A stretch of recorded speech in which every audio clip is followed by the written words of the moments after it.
I call Fletcher Capito. Thank you, Mr Speaker. I'd just like to start by saying this is a budget and appropriations that were principles coming straight out of Planet Key.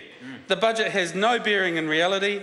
The appropriations were assigned based on assumptions where National was wearing those rose-tinted glasses. That's right. The budget claimed at the time, actually quite wisely, Mr English didn't claim this budget would do anything in particular. Its byline was simply, "It's a plan that's working, sir." There was no actual plan, but we were told the no plan was working. So without doubt, there is nothing in this budget that will fix this government's finances and secure New Zealand's economic prosperity and security. What was one of the main cornerstones of this budget? Higher commodity prices. Not stable or slightly decreased commodity prices, but higher commodity prices. That's what the budget was based on. Sir, Fonterra has slashed its forecast payout for the season to $3.85 a kilo. Shocking. Far below the break-even point for many farmers, and it will continue to decrease. Right. New Zealand First warned this national government back then when the budget was released that they were living in a dream world. We warned this government then that milk solid prices would decrease significantly. Back in the original budget debates, New Zealand First, said that New Zealand First had this government has its head buried in the sand and has no plan or idea for any other quite plausible eventualities arising here in New Zealand or around the world.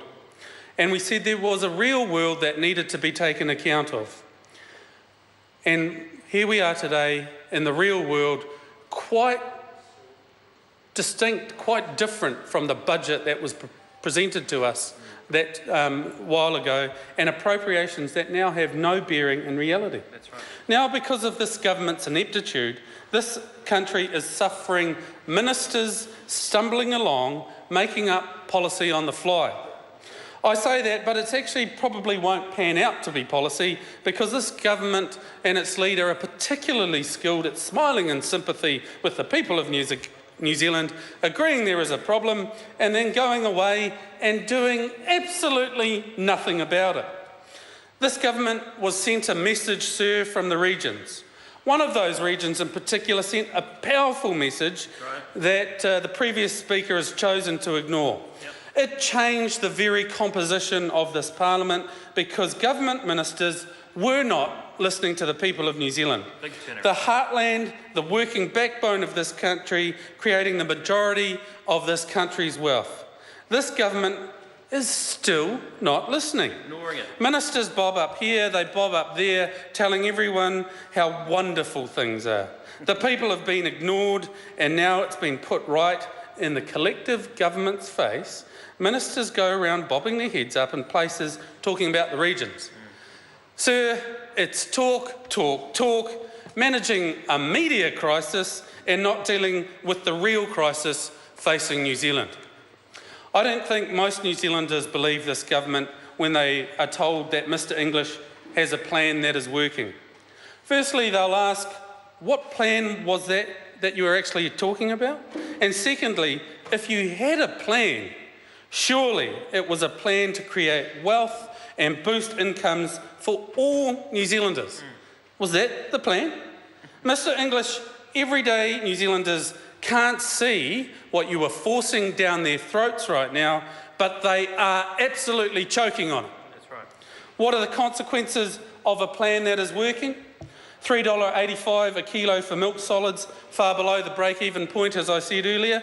This puts a huge question mark on New Zealand's dairy industry and its ability to handle its debt, which has trebled to $34.5 billion in the last 10 years. And the national government made it worse. This government, with their support parties such as ACT, sent out signals and distorted the market, which ACT rails against, and now all of us have hell to pay. It will be real farmers, though, real men and women, who will be faced with the devastating loss of their farms because, Mr Speaker, the banks will come to collect. Yep. Mr Speaker, we now have mortgagee sales as evidence of that. They have jumped nationwide in the past quarter as lower dairy prices have already hit provincial New Zealand. Support industries are already shutting down, sir. They are shutting up shop and laying off staff in the hopes of seeing this cyclical or structural downturn through. The member before spoke about how they saw it coming. It happens every 10 years. So why are our farmers suffering through it now? Yeah. Where was the plan? What did this national government do about it? Nothing. We were just told they saw it coming. Mr. Speaker, now the number of mortgagee sales has jumped nationwide. Experts are warning of more foreclosures outside of Auckland's surging property market as financially strapped homeowners in regional New Zealand start defaulting on their mortgages. Where are the appropriations? Where is the policy to deal with the loss of our New Zealand assets? What will it serve us as reluctant, and they are reluctant, they've told us, cash-strapped farm owners pushed to the wall by their banks, sell their farms to cash-rich but asset-poor overseas investors?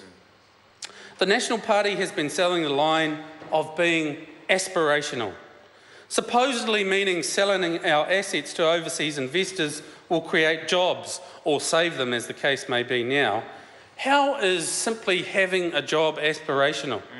How is this government policy to sell our productive assets and all of our productive land to foreigners, not New Zealanders, but foreign investors, aspirational? You're telling the people, the National Party are telling the people of New Zealand that National's definition of aspiration is just be content and consider yourself lucky that you've got a job. That's right. How can the government call the sale of New Zealand assets to foreign investors an investment? It is for the overseas investors, but then the profits all go offshore. How can that be an investment for New Zealanders? How is it aspirational to be lowly paid serfs in our own land, Mr. Speaker? The budget denied the facts when it was written. Most of what we are seeing today was a very real probability on the horizon, and New Zealand first spoke about it then. National didn't account for today's reality in the budget, and so the estimates for the appropriations are an absolute farce. All the while, National ministers bob their heads up, telling New Zealanders how wonderful they have it. All the while, unemployment continues to grow in real terms, despite protestations from the other side of the House. Real unemployment is increasing, and we're seeing it in our regions, sir.